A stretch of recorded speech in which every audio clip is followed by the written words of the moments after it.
Hey guys, it's Adrian Shepherd here, author of iSucceed and creator of iSucceedBook.com. And today I'm honored to have with me Miss Carol Wain. Carol is the author of best-selling books, Guerrilla Tourism, Increase Your Profits by Leveraging Marketing, Technology, and Relationships, and Leverage Your Relationships, Expertise, and Resources to Increase Your Profit, Grow Your Celebrity, and Strengthen Your Tribe. Carol coaches and mentors people looking to reinvent themselves either personally or in their businesses, earning her the name, the Queen of Reinvention. It's a pleasure to have you with us on the line today, Carol. Thanks very much for having me, Adrian. Well, the pleasure's all mine. Now, that's just a quick little intro of who you are, but I know you were also the 2003 Entrepreneur of the Year, so you haven't just arrived on the scene. And with a title like the Queen of Reinvention, you must have undergone some big changes yourself. Could you tell us about them and how you got to where you are today? Sure. My reinvention actually started a really long time ago when I left Whistler, which is a ski resort in British Columbia, in Canada, to move to Vancouver. And I had been in management since I graduated from college. And when I moved to Vancouver, I really didn't know what I wanted. So I accepted a 6-week temporary position with the electric company. That 6 weeks kept getting extended and extended. And I really enjoyed actually just showing up and doing my 7.5 hours and then leaving my job behind when I went home. But about after 2 years, I was still there, and my marriage ended while I was pregnant. Whoa. So I had to figure out what to do to get on full time. And I took a number of different positions in different offices before ending up on Vancouver Island. I even read meters. I was a meter reader for a while. What is a meters reader? Walking around from house to house, reading the electric meter. Oh, gotcha. Sorry, gotcha. Meter, gotcha. Okay. Sorry. And dodging dogs and rain. Okay. Oh, Jesus. Okay. It was great for my figure, but not for my mental health, that's for sure. So after I ended up on Vancouver Island, and after about a year of moving here, because I still live here, I met Steve, who's now my husband of 18 years.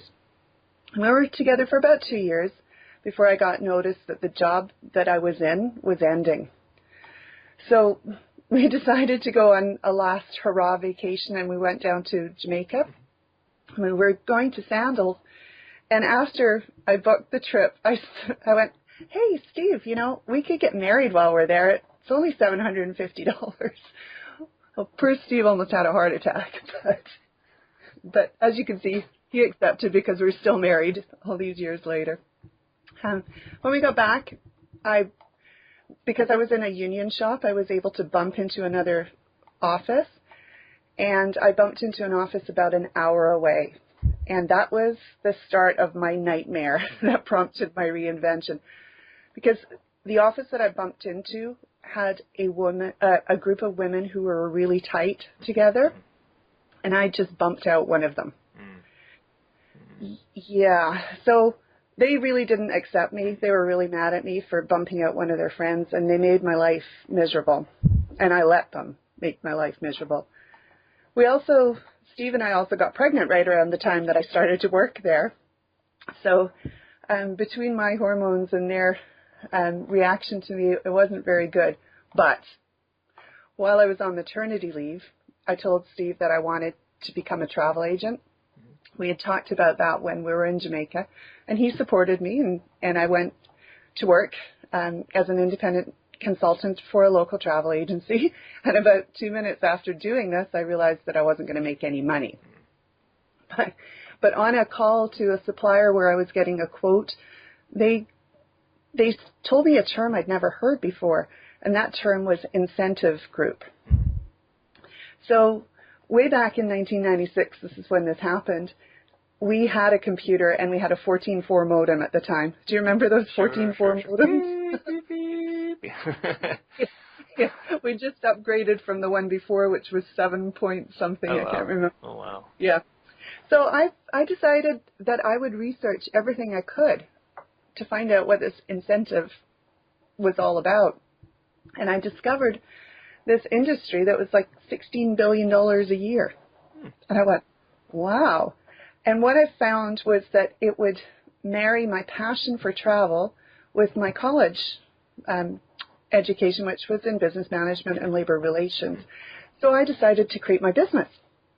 And I literally sat there in front of my little computer with Front Page for Dummies in one hand and Chet Holmes' Internet Marketing book in the other. And I created my business as I was creating my website. Cool. Yeah, I was so proud of that first website. Now, it's in the Hall of Shame somewhere now. So. Sure. We all have those websites. Yeah. So along the way, I added products and consulting services, and I sold products of other companies as a value-added reseller. And Microsoft was my very first client. It was pretty cool. And then the turning point for my business was when an ad agency contacted me to get a prepaid credit card as a reward for taking a test drive of a specific car for one of their clients.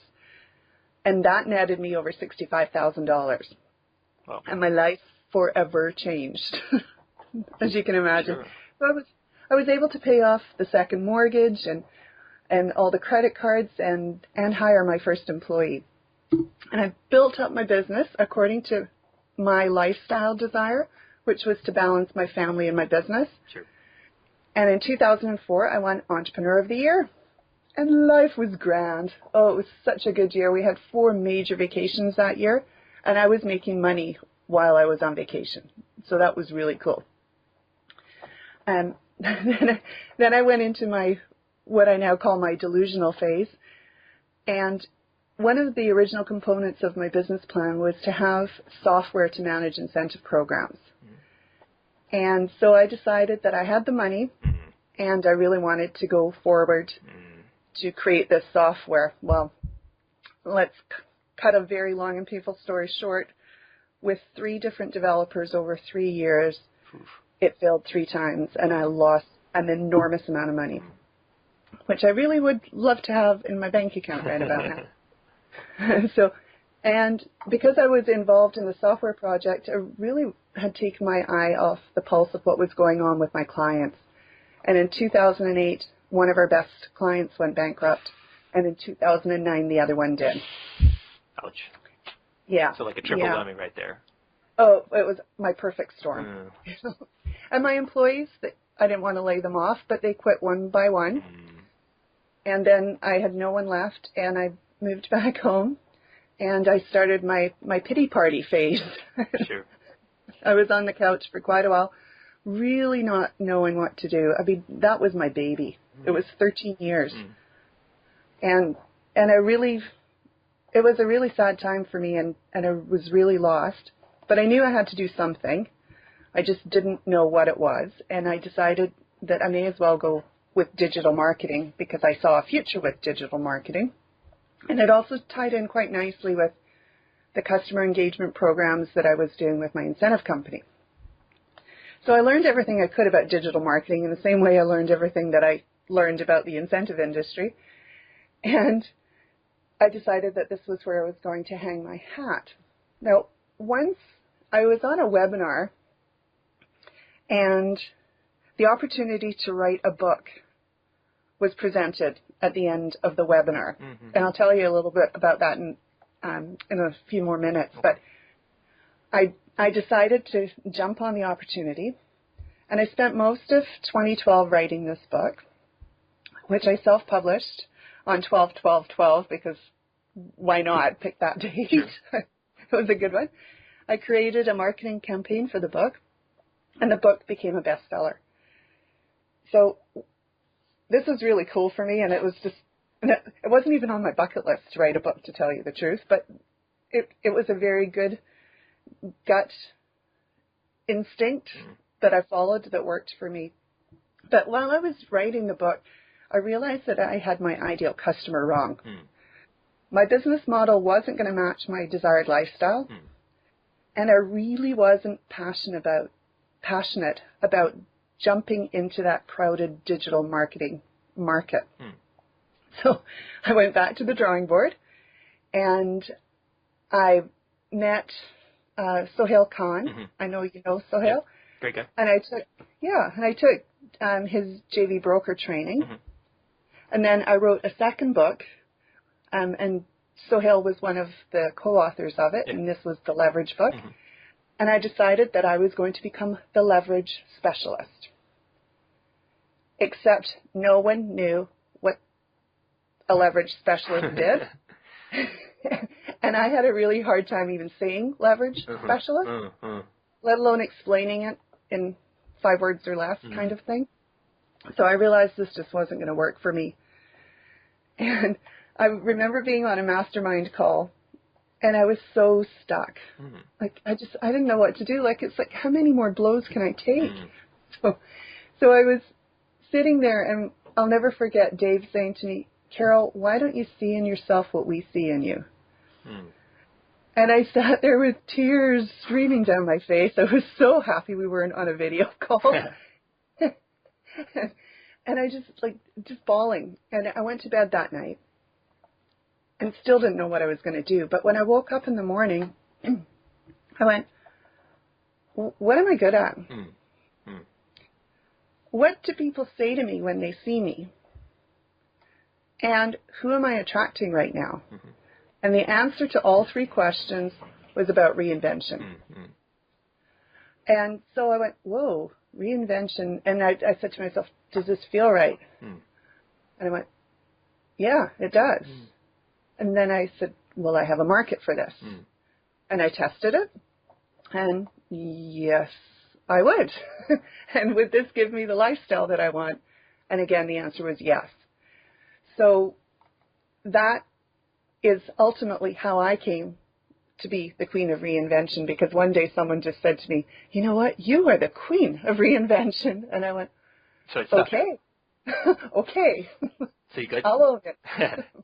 Okay. Well, you've obviously had some interesting adventures, ups and downs, of course, like nearly everyone out there. But yeah, to say goodbye to, as you said, your baby, I'm sure a lot of people can relate to that, because when you put your sweat and blood into a business for, as you said, 13 years, having to see it disappear is a blow, and you managed to pick yourself back up. And so, great for you. Congratulations. I mean, you deserve everything that's coming to you. I mean, everything seems to be coming together nicely. And I've personally found that in my greatest setbacks in life that I found the greatest clarity and the greatest opportunities to move forward. What hiccups do you think really, of all those things, which really proved to be valuable insights today? Well, I'm a risk taker, in case you didn't catch that already. Yeah, a few.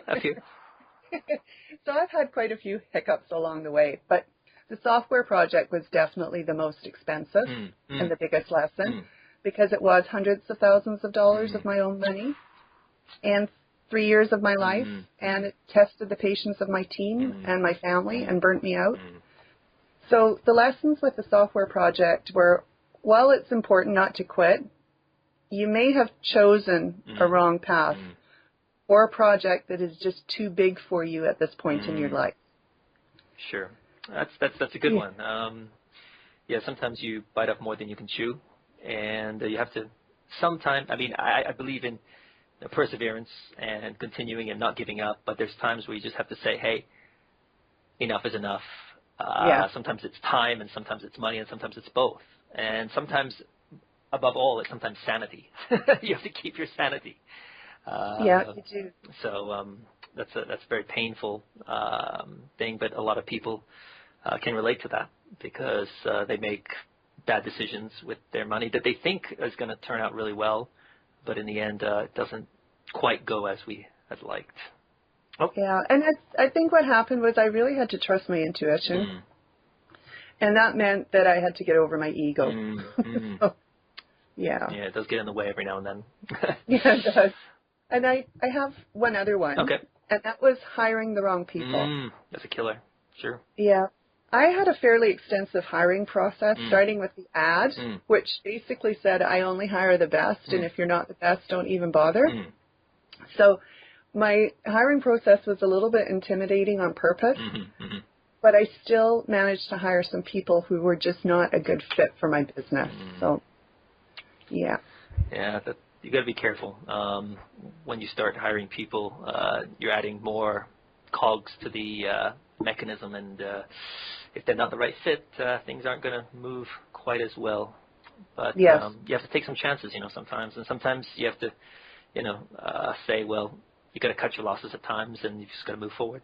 But you do. And I had my very first hire, Lynn, was an absolute dream of an employee. She was the first one that I hired, and she was the last one to leave. So I was heartbroken the day she told me she was leaving. So it's really important that you just find the right people for your business. Sure. Okay. Well, if someone were to come up to you right now and say, well, what are the 3 best pieces of advice you could offer someone who wants to reinvent themselves, how would you respond? Number 1 is know yourself. Know what you want from your life, know what your lifestyle looks like, be really crystal clear and really make sure it feels right in the core of you. Know what you're good at, know what you're not good at, know what mind games you play with yourself, and know what your fears are. So really know yourself. Number 2 is do your research. What are your options, and is there a market for this new you? And number 3 is make a plan and commit to it with massive action. And I want to say it's okay if you don't know exactly how you're going to get from here to there. And it's okay if you start down one path and then something happens and you need to adjust. It's all part of the journey. And I really didn't know where I was headed when I jumped at the chance to write my first book. So. Well, you bring up your book, and that brings me to my next question, actually. I mean, you with both of your books, Guerrilla Tourism, Increase Your Profits by Leveraging Marketing, Technology, and Relationships, and your second book, Leverage Your Relationships, Expertise, and Resources to Increase Your Profit, Grow Your Celebrity, and Strengthen Your Tribe. They were both written with some big names out there. Now, you mentioned how you got to know Sohail Khan, but tell us how you got to do the first book. Okay. Well, the Guerrilla Tourism Marketing book came about because I was on a webinar that said that 1 to 2 people could possibly write a book with J. Conrad Levinson. Nice. So I thought, you know what? I could ride on his coattails and I could borrow his celebrity. So I just needed to become a guerrilla marketing practitioner, which meant that I went to his home for 3 days. And this started a couple of weeks after the webinar. Now, I didn't have any money, so I cashed in a chunk of what was left of my retirement fund, and I took that leap of faith. And I hadn't, as I said, I hadn't planned on writing a book, but I knew that by aligning myself with a legend, it would be a huge benefit. Sure. Okay. Well, that's a great opportunity, and you took it when a lot of other people, passed up that opportunity. So good for you. Thank you. Okay. Now, I know you have something called the Reinvention Show, as well as something big coming up later this year, correct? Yes. Okay. Could you tell us a little bit about them? The Reinvention Show officially launched on June 16th. Oh, okay. Okay. Yeah, that was last week. Okay. Cool. Yeah. And this is a web show where I interview people who successfully reinvented themselves in their businesses. And I'm having an absolute blast doing this. I would never have imagined that I would enjoy being on video, let alone being streaming live. So it's just been such a good experience for me, and I'm really looking forward to continuing with the show. And the other big project I'm working on is something called the Reinvention Summit, which will be held in September of this year. So, and I've chosen to hold it virtually because the time frame is so tight. But my plan is to do it virtually this year, and then depending on the success of it, do a live event next year. Great. Any more information about that? Well, I'm looking for speakers right now. I'm putting together the framework for it. I literally just decided this last week. Okay. So I'm part of a mastermind group, and my coach told us to come up with a BHAG, so a big, hairy, audacious goal, and so this was mine. The best place to find out about the summit right now is on my own website, carolwain.com. Okay. But as we start to finalize the details and roll it out, there will be a website specifically for the summit. Okay, great. Well, look forward to hearing more about that. Okay, let's switch gears here for a second and talk about success in general. What do you feel is the number one reason people struggle in business or in life? They let their fears control them. And they may not even realize that this is happening. And that's what happened to me when I was having my pity party. and didn't know what to do. But as one of my mentors, Sally Anderson, says, your fears are nothing but a projection. Mm. They aren't real. Mm. You're projecting to the past or to the future, but you aren't living in the moment. So, fears. Okay. Mm-hmm. Okay. It's probably true. I mean, most people, they don't admit that they're afraid of whatever it is that's preventing them from moving forward, but it's there, I found, most of the time. Okay. So what do you feel that is the number one skill that people should invest their time in learning if they are to succeed? Well, apart from knowing themselves, it would have to be effective communication. So communication with their employees so that you know what they need, so that they know what they need to do and how they matter in your quest to achieve your vision. Communications with your customers so you can build a tribe, and with your partners and your family and your marketing strategy, and just communication. It's so important. Sure. Yeah, I completely agree. Okay. Now, I'm sure you have your mentors. Who are some of the people that you listen to? You mentioned a few names. And could you let me know why you chose those people? So, Sohail. I love Sohail because he is an intelligent, successful, and very well-connected businessman with a very good sense of humor. I've learned so much from Sohail, and he's so generous, too. He is. Sally Anderson, because she's all about sustainable transformation, and she doesn't let me get away with anything. So she's a very good mentor for me. Dr. Alwyn Pierre, who is a client as well as one of my mentors, is also all about sustainable transformation. And you will come to meet Alwyn through my show or my summit. So she's someone to keep an eye on. Okay. And Marie Forleo, because she was the person who helped me see that my ideal customer and my business structure were not going to work for me. Okay, great. Now, I'm a big believer in the power of words, and as I'm sure you are, because you just mentioned communication as being the most important skill that people can learn. So from working with all the people that you have, I'm sure you've heard some incredible quotes. Could you tell me your favorite or favorites? Okay. I love this one. It's promise me you'll always remember that you're braver than you believe, stronger than you seem, and smarter than you think. And that's Christopher Robin to Winnie the Pooh. Sure. Yeah, you can tell I'm a mom. and Henry Ford, if you think you can or you think you can't, you're right. Sure. Good quotes. So those are two ones. Okay. Now, obviously, you've got two great books that everyone should go out there and get. But I'm wondering if you have 2 or 3 other books that are in your mind must-reads for anyone looking to get ahead in today's fast-paced world. I have so many books, and I suppose it depends on what someone needs. Sure. If they need help with their personal self, I love Brené Brown's books on shame and vulnerability.